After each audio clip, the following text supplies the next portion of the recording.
রানাঘাটে রশ্মিকাকে বাঁচানোর জন্য যারা 1 টাকা হলেও সাহায্য করেছিলেন, আজ তাদের সবার জয় হলো। কারণ অবশেষে অস্মিকা সেই 16 কোটি টাকার ইঞ্জেকশনটা পেয়েই গেল, যার জন্য গত 10-11 মাস ধরে লড়াই চালাচ্ছিলেন গোটা বাংলার মানুষ।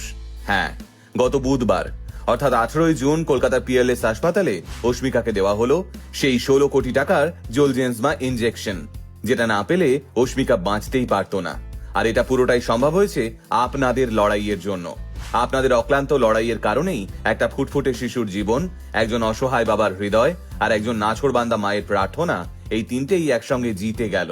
রানাঘাটের ফুটফুটে শিশু অস্মিকার যখন মাত্র 5 মাস বয়স, ঠিক তখনই ধরা পড়ে ও আদতে স্পাইনাল মাস্কুলার অ্যাট্রফি নামক একটা বিরল রোগে আক্রান্ত। আর এই রোগের একমাত্র ওষুধ হলো একটা 16 কোটি টাকা দামের ইনজেকশন, যার নাম জোলজেন্সমা। কিন্তু সাধারণ নিম্নবিত্ত ঘরে 16 কোটি টাকা জোগাড় করা মুখের কথা নয়। 16 লাখ টাকা জোগাড় করাই যেখানে পাহাড় ডিঙানোর সমান, সেখানে 16 কোটি টাকা জোগাড় করা এক অকল্পনীয় ব্যাপার।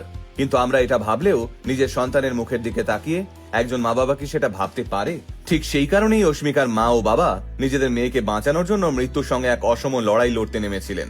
এই জেলা থেকে ওই জেলা, এই রাজ্য থেকে ওই রাজ্য, সর্বত্র ছুটে গেছিলেন নিজেদের একরত্তি শিশুটিকে বাঁচানোর জন্য।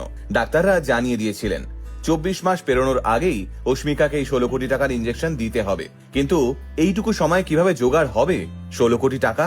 ঠিক তখনই অস্মিকার মা বাবার মাথায় এলো ক্রাউড ফান্ডিং এর কথা। কিন্তু সোশ্যাল মিডিয়ার মানুষ 16 কোটি টাকা তুলে দেবে?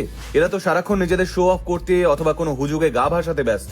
একরত্তি শিশুর জীবনটাকে এইসব মানুষের হাতে ছেড়ে দেওয়া কি ঠিক? তখন এসব ভেবে অনেকেই নানান কমেন্ট পাস করেছিলেন, কিন্তু তারা জানতেন না এই সোশ্যাল মিডিয়ার মানুষগুলো আদতে একটা শিশুর প্রাণ বাঁচানোকে ট্রেন্ডিং করে দেবে। গোটা বাংলার বিভিন্ন ছোট বড় পেজ, প্রোফাইল এবং ইনফ্লুয়েন্সাররা একসঙ্গে মাঠে নামবে লড়াই করতে।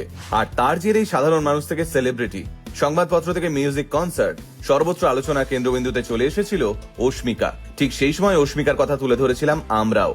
আমাদের ওই ভিডিও দেখেও বহু মানুষ অস্মিকার দিকে সাহায্যের হাত বাড়িয়ে দিয়েছিলেন। আর তারপর অস্মিকার পরিবারের তরফ থেকেও আমাদের টিমকে বিশেষভাবে ধন্যবাদ জানিয়েছিল। বিভিন্ন সংবাদ মাধ্যম সূত্রে খবর, প্রথম কিস্তিতে 9 কোটি টাকা দিলেই এই জোলজেন্সমা ইঞ্জেকশনটি পাওয়া যায়। তাই ক্রাউড ফান্ডিং এর মাধ্যমে 9 কোটি টাকা উঠতেই অস্মিকার পরিবারের তরফ থেকে অ্যাপ্লাই করা হয় এই ইঞ্জেকশনটির জন্য। অবশেষে গত বুধবার অর্থাৎ 18 জুন শহর কলকাতার পিয়ারলেস হাসপাতালে চিকিৎসক সংযুক্তা দের তত্ত্বাবধানে অস্মিকাকে এই জোলজেন্সমা ইঞ্জেকশনটি দেওয়া হয়। জানা যাচ্ছে অস্মিকা বেশ ভালোভাবেই ইঞ্জেকশনটি গ্রহণ করতে পেরেছে। হ্যাঁ, চিকিৎসকদের বেঁধে দেওয়া 24 মাস বয়সের আগেই অস্মিকা পেল সেই মহার্ঘ ওষুধ। আর এটা সম্ভব হলো শুধুমাত্র আপনাদের জন্য। আপনারাই নিজেদের দৈনন্দিন জীবনের খরচ থেকে কিংবা ঘুরতে যাওয়ার জন্য জমিয়ে রাখা টাকা থেকে কিছুটা অংশ সরিয়ে রেখে তা পাঠিয়ে দিয়েছিলেন অস্মিকার চিকিৎসার জন্য। তাই চিকিৎসার প্রথম